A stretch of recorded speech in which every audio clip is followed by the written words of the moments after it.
Yep. Asphyxiation, probably. Passed out, choked on her own vomit. Can't smell any alcohol on her. It could have been a seizure, possibly drugs. You know what it was. You've read the papers. Well, she's one of the suicides, the fourth. Shut up. 2 minutes, I said. I need anything you got. Victim is in her late 30s. Professional person going by her clothes and guessing something in the media, going by the frankly alarming shade of pink. Travelled from Cardiff today, intending to stay in London for one night. It's obvious from the size of her suitcase. Suitcase? Suitcase, yes. She's been married for at least 10 years, but not happily. She's had a string of lovers, but none of them knew she was married. Oh, for God's sake, if you're just making this up... Her wedding ring, 10 years old at least. The rest of her jewellery has been regularly cleaned, but not her wedding ring. State of her marriage, right there. The inside of the ring is shinier than the outside. That means it's regularly removed. The only polishing it gets is when she works it off her finger. It's not for work. Look at her nails. She doesn't work with her hands. So what, or rather, who does she remove her rings for? Clearly not one lover. She'd never sustain the fiction of being single over that amount of time, so more likely a string of them. Simple. It's brilliant. Sorry.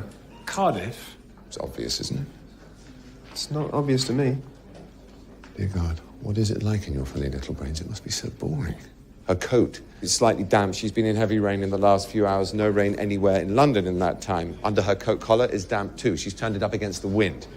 She's got an umbrella in her left-hand pocket, but it's dry and unused. Not just wind, strong wind. Too strong to use her umbrella. We know from her suitcase that she was intending to stay overnight, so she must have come a decent distance, but she can't have travelled more than 2 or 3 hours because her coat still hasn't dried. So, where has there been heavy rain and strong wind within the radius of that travel time? Cardiff. It's fantastic. Do you know you do that out loud? Sorry, I'll shut up. No, it's fine. Why do you keep saying suitcase? Yes, where is it? She must have had a phone or an organizer. Find out who Rachel is. She was writing Rachel. No, she was leaving an angry note in German. Of course she was writing Rachel. No other word it can be. Question is, why did she wait until she was dying to write it? So how do you know she had a suitcase? Back of her right leg, tiny splash marks on the heel and calf, not present on the left. She was dragging a wheeled suitcase behind her with her right hand. Don't get that splash pattern any other way. Smallish case, going by this spread. Case that size, woman this clothes conscious. Could only be an overnight bag, so we know she was staying one night. Now, where is it? What have you done with it? There wasn't a case. Say that again. There wasn't a case. There was never any suitcase. Suitcase! Did anyone find a suitcase? Hola compañeros, ¿cómo están? Nosotros somos el equipo 6. Vamos a presentarles el tema El método científico.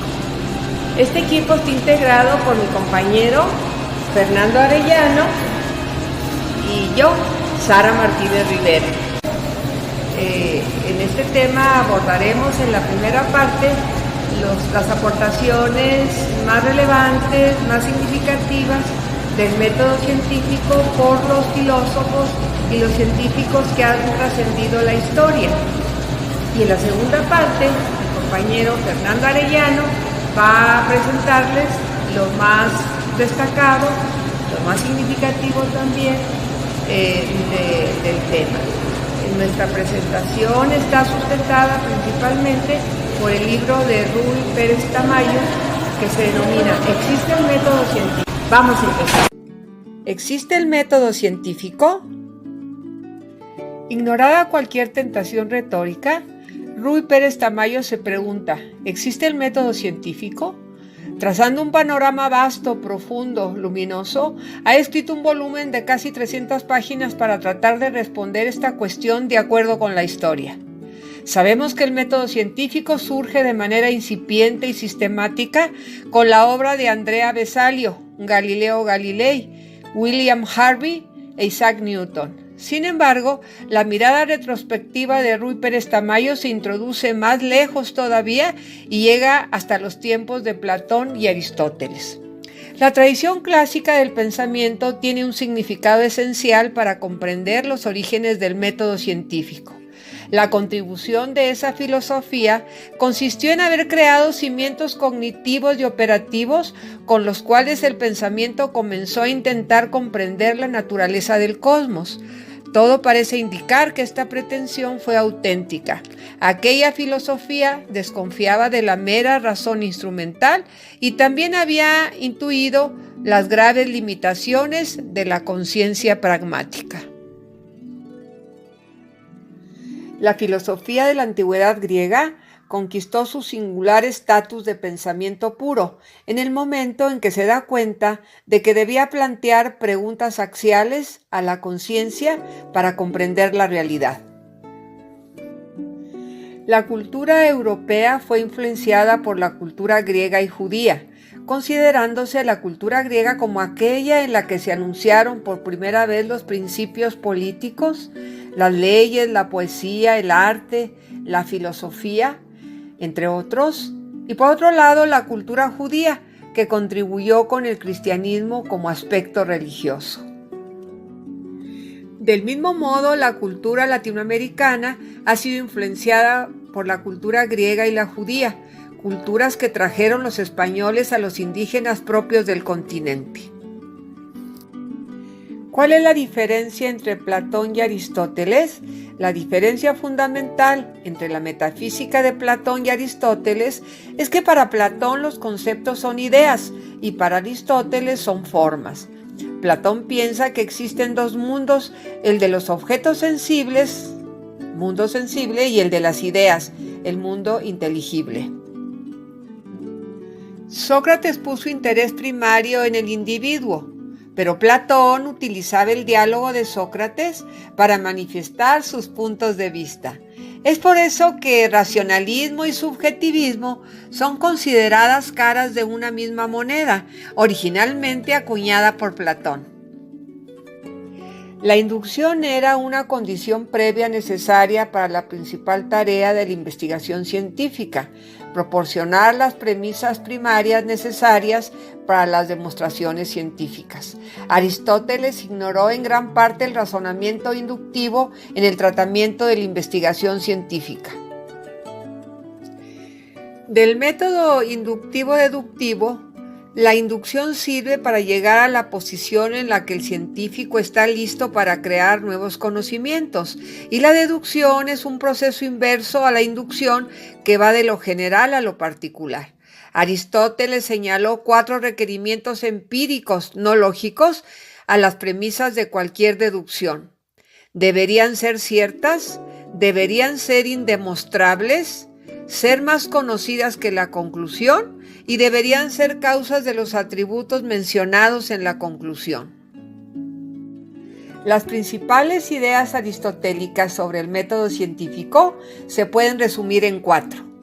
La teoría del silogismo, la teoría de las definiciones, el método inductivo-deductivo y la teoría de la causalidad. Sobre la teoría del silogismo, los principios generales rigen en todas las ciencias política, ética y estética. Se refieren a las diferentes formas que pueden tomar las proposiciones, las cuales son válidas e inválidas. Los silogismos consisten en 2 premisas y una conclusión unidas en forma de inferencia o de implicación. El más conocido: todos los hombres son mortales. Sócrates es un hombre, por lo tanto Sócrates es mortal. Los silogismos son instrumentos poderosos para examinar el razonamiento científico, es decir, son simples reglas de lógica para usarse una vez que las premisas se han alcanzado. Teoría de la causalidad. La causa para Aristóteles era solamente parte de una historia mucho más compleja y elaborada para explicar la existencia y naturaleza de cualquier cosa. Se podrían distinguir 4 tipos de causas: las materiales, las eficientes, las formales y las finales. Sobre los científicos de la revolución científica. Con Andrea Vesalio se inicia la revolución científica. Puso a la naturaleza como el último árbitro de la razón. Como desafío y en contraposición a Galeno, desarrolló sus propias disecciones. Se dio inicio a un nuevo método para el estudio de la anatomía, un nuevo método para explorar la naturaleza, un nuevo método científico. Para muchos autores, la ciencia moderna realmente comienza con Galileo Galilei, debido a que se producen 2 avances en metodología científica: el uso de experimentos para explorar las ideas específicas y la matematización de la ciencia. William Harvey. Su mayor contribución al método científico es el método experimental. En su obra maestra, De Motu Cordis, impresiona por resultados que obtiene de la observación. Su aporte sigue un protocolo: observa, describe cuidadosamente sus observaciones, contrasta con otra información y finalmente interpreta los hechos observados. Isaac Newton era aristotélico y refiriéndose a su procedimiento inductivo-deductivo, su principal aporte al método científico es el método de análisis y síntesis.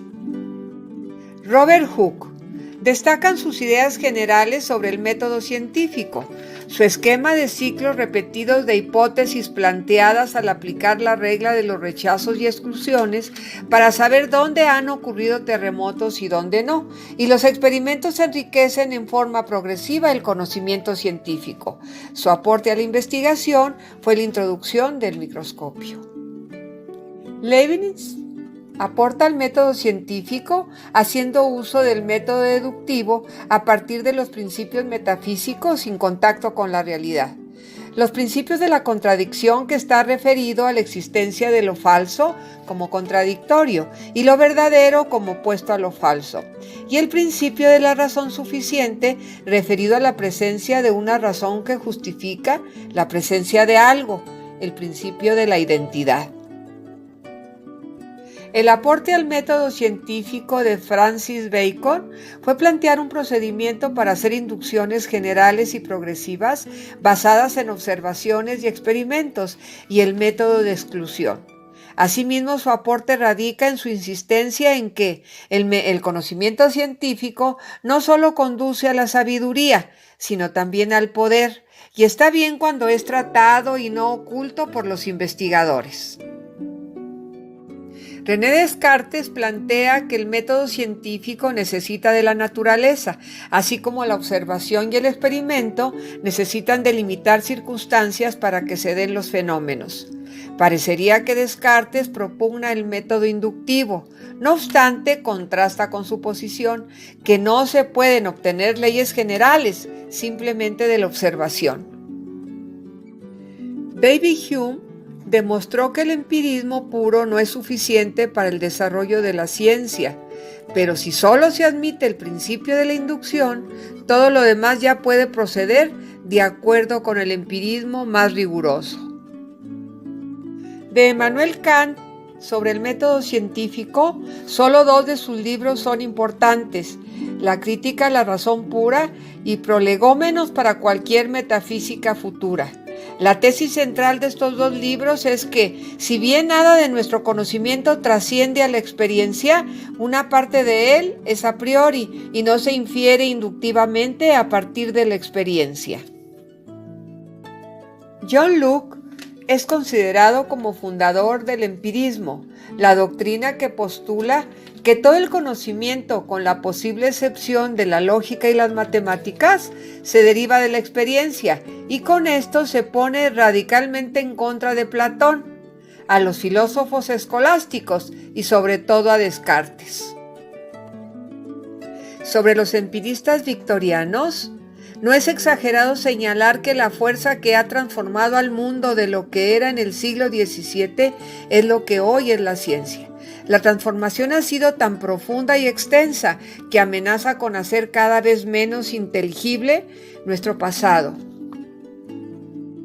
John Herschel fue quizá el primero en señalar con precisión que por cada nuevo hecho científico, para cada hipótesis confirmada por datos experimentales, para cada teoría que predice con éxito nuevas configuraciones de la realidad, hay 2 aspectos claramente distintos: por un lado el descubrimiento y por el otro su verificación. En la ciencia como en la numismática, las únicas monedas que no tienen 2 caras diferentes son las falsas. Para John Stuart Mill, el conocimiento obtenido a partir de resultados no inferenciales, o sea, intuitivos o a priori, pertenecen a la metafísica. El problema filosófico central surgido del empirismo o inductivismo de Mill es el siguiente: en la ciencia, ¿quién tiene la última palabra? ¿La lógica o la experiencia? William Whewell era un ciudadano del siglo XIX, totalmente imbuido de las ideas del progreso y del inevitable carácter superador de la ciencia. De ahí se derivan sus dos conceptos centrales sobre el método científico: la conciliación de las inducciones y la coligación de las observaciones. Los diferentes métodos mencionados por Augusto Comte son realmente tres: observación, experimentación y comparación. Comte señaló que para investigar los fenómenos naturales más complejos, biológicos y sociológicos, el mejor método era la comparación o analogía, ejemplificada en biología por la anatomía comparada y en sociología por lo que posteriormente vino a conocerse como antropología y sociología histórica. Sobre la aportación de Ernst Mach, su epistemología es estrictamente fenomenológica, su rechazo de toda metafísica es rotundo y total, y su insistencia en el enfoque histórico de la filosofía de la ciencia es sistemática. Fue partidario de que la ciencia debería restringirse a la descripción de fenómenos que pudieran ser percibidos por los sentidos. Sus escritos contribuyeron a liberar a la ciencia de conceptos metafísicos y ayudaron a establecer una metodología científica que preparó el camino para la teoría de la relatividad. Charles Peirce propuso un esquema que vendría a tener una influencia considerable en el desarrollo del método científico. Peirce encaminó y articuló las tres formas fundamentales de razonamiento que juegan un papel en la indagación científica actual: la abducción, la deducción y la inducción. Esbozó un método objetivo y verificable para evaluar la veracidad de supuestos conocimientos de manera que iban más allá de las meras alternativas fundacionales. Propuso el esquema básico para la evaluación de hipótesis que prevalece hasta nuestros días. Para Henri Poincaré, el método científico se basa en la existencia de un orden general en el universo que es independiente del hombre y de su conocimiento. La meta del científico es descubrir y entender todo lo que pueda del orden universal postulado, aceptando que la certeza de su universalidad es inalcanzable. Del aporte de Rudolf Carnap al método científico, su propósito es siempre el mismo: desarrollar una lógica de la ciencia que resuelva problemas de justificación, significado y demarcación. En otras palabras, que si bien en el programa de Carnap hay un desplazamiento de su inicial propósito de explicar la estructura lógica del mundo, al de explicar la estructura lógica del lenguaje, tanto su objetivo como su método filosófico de la lógica de la ciencia continúa siendo el mismo hasta nuestros días. Hans Reichenbach intentaba hacer una reconstrucción racional del conocimiento científico, una especie de apologética de la ciencia. Por ello es que insistió en distinguir entre el contexto del descubrimiento y el contexto de la justificación, señalando que aunque el primero de ellos pudiera ser irracional, el segundo habitualmente coincide con la forma como los científicos presentan sus resultados al público, o sea, con una estructura compacta y coherente, de la que ha desaparecido toda incongruencia y arbitrariedad. Pierce Friedman expresó que el científico debe ser un empirista puro, para quien lo único que posee existencia real son los hechos, ante los que debe adoptar humildad casi religiosa. Friedman estaba desarrollando un nuevo sistema metodológico y filosófico íntimamente ligado con el empirismo, el positivismo lógico y el pragmatismo.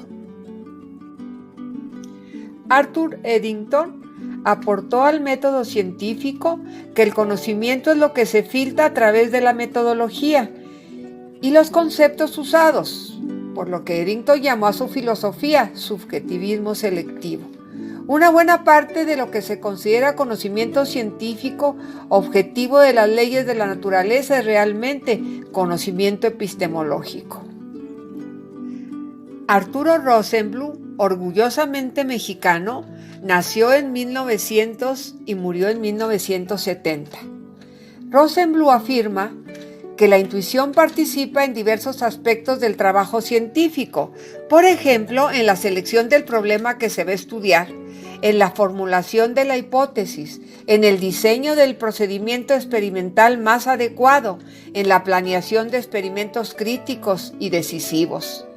En cada uno de estos pasos importantes, la investigación científica participa en forma fundamental la experiencia previa del individuo, pero eso no es suficiente. Además, hay que tener buenas ideas. Karl Popper y el falsacionismo. La falsabilidad es una característica positiva de las hipótesis que se dan en distintos grados cuantitativos. Entre dos hipótesis, la más falsable es la mejor. Mientras mayor sea el contenido de afirmaciones de una hipótesis, mayor será el número de oportunidades potenciales para demostrar que es falsa.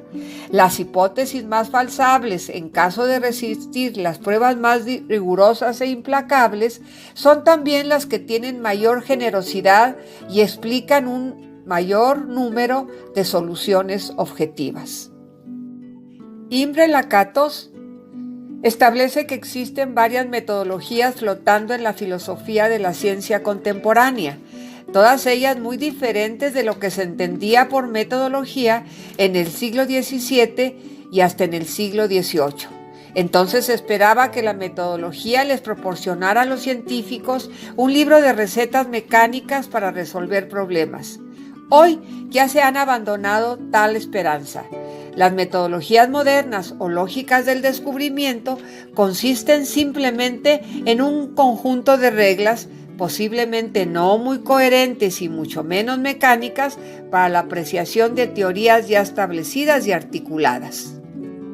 Thomas Kuhn estableció que el método científico puede dar hipótesis e investigación diferentes dependiendo de la educación y punto de vista del observador, razón por la cual distintos paradigmas surgen de un nuevo fenómeno. Consideró a los paradigmas como realizaciones científicas universalmente reconocidas que, durante cierto tiempo, proporcionan modelos de problemas y soluciones a una comunidad científica. Paul Feyerabend concibió el anarquismo epistemológico mediante su propuesta de que los procesos científicos deberían estar libres de cualquier dogmatismo científico, epistemológico o metodológico. Feyerabend plantea que se realicen mediante un ejercicio total la libertad del científico, es decir, aplicando todos sus conocimientos, poniendo en juego las diferentes metodologías para construir teorías según convenga, colocando elementos contrarracionales que podrán llegar a ser racionales, estableciendo hipótesis ad hoc que validen particularidades, en definitiva, estableciendo la máxima libertad en los procesos de investigación. El investigador, dice Paul Feyerabend, no debería llegar con una idea absoluta y cerrada sobre la metodología que empleará, sino por el contrario, tendrá que construirla de forma conjunta, eliminando la separación del sujeto y el objeto, adoptando las técnicas que utilizará al contexto en el que se encuentra sumergido. Muchas gracias. Conclusiones para ¿existe el método científico? Para cerrar esta presentación, atenderemos a 3 preguntas. ¿Cuál ha sido la evolución de las ideas sobre el método científico a través de la historia? ¿Cuál es la ontología contemporánea del método científico y para qué sirve al científico la filosofía de la ciencia? Evolución histórica de las ideas sobre el método científico. Llamamos método científico a la suma de los principios teóricos, de las reglas de conducta y de las operaciones mentales y manuales que usaron en el pasado y hoy siguen usando los hombres de ciencia para generar nuevos conocimientos científicos o nuevo conocimiento constatado. Sin embargo, estamos lejos de contar con un consenso sobre lo que sería un auténtico, único e incuestionable método científico. Esto porque, como lo ha demostrado el estudio de la historia de la ciencia, Suele existir una amplia distancia entre la manera en que los científicos afirman que debe obrar la ciencia y lo que realmente hacen. Podemos agrupar las distintas visiones del método científico en 4 grupos o esquemas que han caracterizado a diferentes momentos históricos de la filosofía de la ciencia. 1. Método inductivo-deductivo. 2. Método a priori deductivo. 3. Método hipotético-deductivo. Y 4. No hay método científico. Número 1. Método inductivo-deductivo.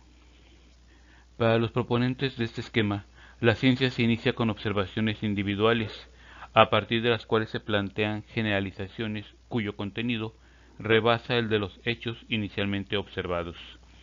Las generalizaciones permiten hacer predicciones cuya confirmación las refuerza y cuyo fracaso las debilita y puede obligar a modificarlas a las predicciones o hasta rechazarlas. Este sería el método más difundido académicamente en la actualidad, y es el mismo que ha hecho de Sherlock Holmes y otros investigadores de fantasía, investigadores famosos. En las imágenes que acompañan la presente lámina podemos ver la manera en que el investigador aplica sus capacidades o habilidades de observación para ir construyendo significados que después se irán integrando en una visión general.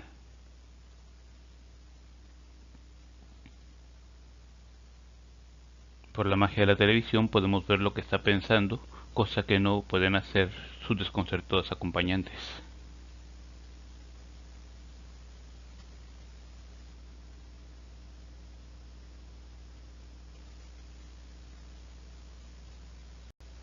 Las especulaciones se confirman por medio de investigaciones complementarias. El inductivismo plantea 3 postulados, los que se presentan a continuación. Primero, la ciencia se inicia con la observación de los hechos. Para el inductivista es fundamental que la percepción de los fenómenos sea objetiva. Sin embargo, no todos vemos lo mismo cuando miramos un objeto, y la capacidad de los sentidos del científico para registrar distintos tipos de fenómenos varía no solo con su experiencia y educación, sino que depende de manera primaria de sus conceptos e ideas preconcebidas. Segundo, la observación científica es confiable, pero la observación científica es confiable dentro de ciertos límites. Existen factores que restringen el otorgamiento de confianza ilimitada a la observación científica, como la prioridad de publicar y la posibilidad de fraude o manipulación. Tercero, el problema de la inducción. Ya en 1748 el filósofo escocés David Hume postuló que es lógicamente insostenible que el análisis de las experiencias previas permita predecir el futuro. Esta conclusión afectó en forma grave al pensamiento científico, en vista de que tanto la causalidad como la inducción resultan ser operaciones sin fundamento lógico y ambas son fundamentales para la ciencia. Esto significa que las conclusiones obtenidas por inducción serían válidas solo para los hechos, casos o fenómenos analizados, pero no nos dicen nada de los que aún no se han presentado. Método a priori deductivo. De acuerdo con este esquema, el conocimiento científico se adquiere por medio de la captura mental de una serie de principios generales, a partir de los cuales se deducen sus instancias particulares, que pueden o no ser demostradas objetivamente. Estos principios generales pueden provenir de Dios o bien poseer una existencia ideal, pero en ambos casos son invariables y eternos. El método a priori deductivo en realidad tiene 2 vertientes distintas, la platónica o cartesiana y la kantiana. La vertiente cartesiana postula que por medio de la razón es posible establecer los principios más generales que regulan la naturaleza, y a partir de ellos deducir a la realidad, es decir, que el conocimiento ya está en nuestra mente y solo hay que permitirle que tome forma para explicar el mundo.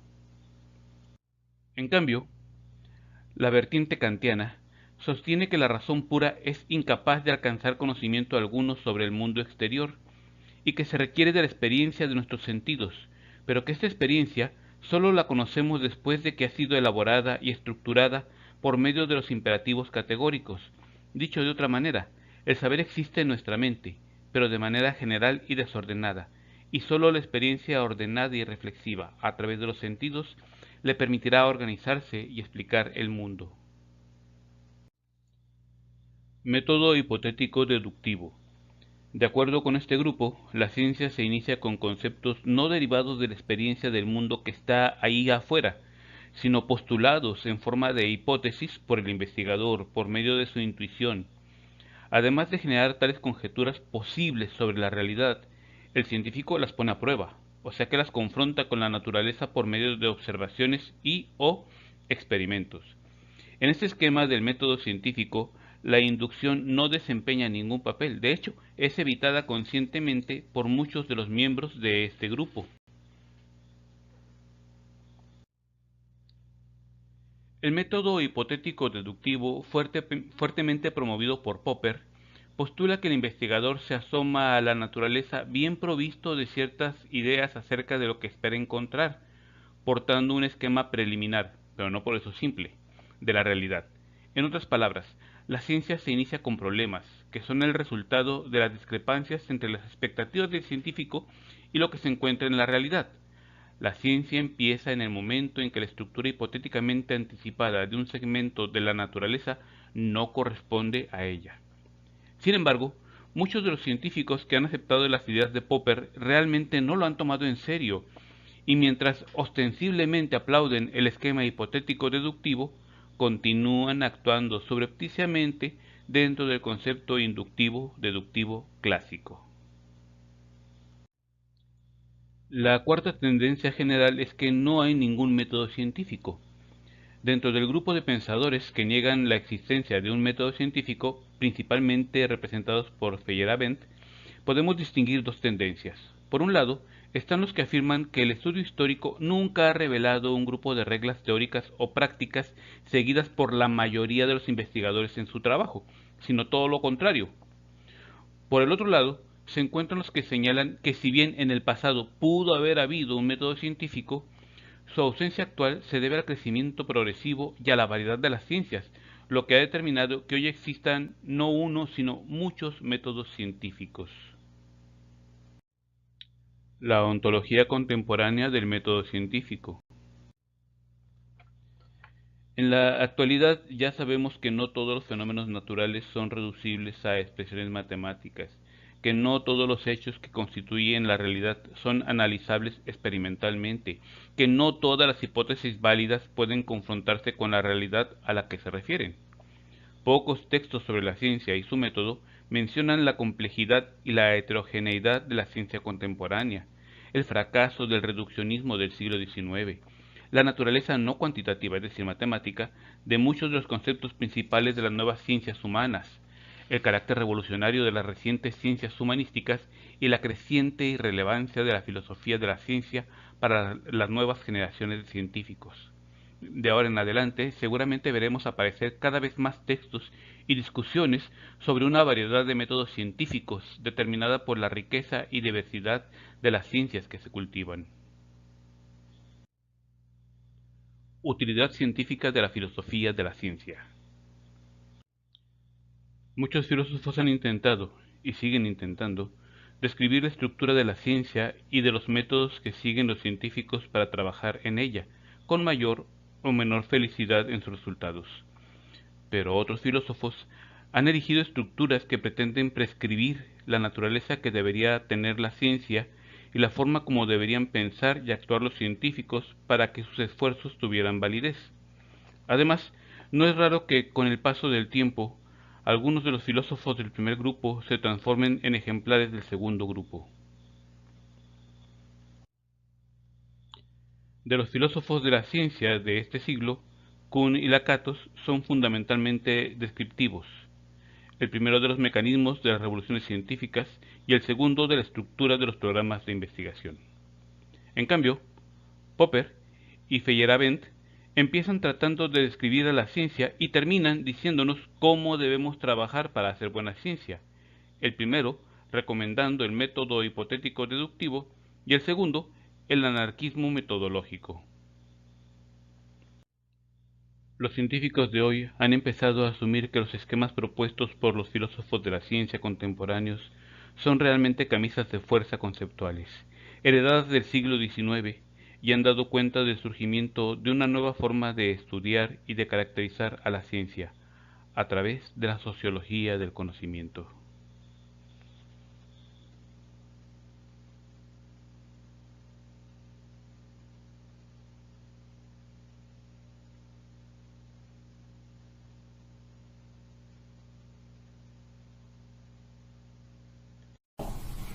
No hay duda de que el conocimiento científico posee un componente social, puesto que surge en y depende de la sociedad. Pero entre esto y que el contenido de la ciencia sea nada más una construcción social, hay una gran distancia, aunque muchos insistan en manejar el producto de la investigación científica como un hecho social. El conocimiento que surge de la ciencia no está determinado nada más socialmente. Su contenido no depende en exclusiva de la estructura y el estilo de la sociedad en que se desarrolla. Desde tiempo inmemorial, la ciencia también ha dependido de su contacto con la realidad. Esta ha sido su fuerza, lo que explica su enorme influencia como factor transformador de la sociedad en los últimos 4 siglos. Pero también ha sido su tragedia, porque progresivamente ha ido dejando fuera muchos de los aspectos que más nos inquietan y nos interesan a los miembros de la especie humana. Muchas gracias.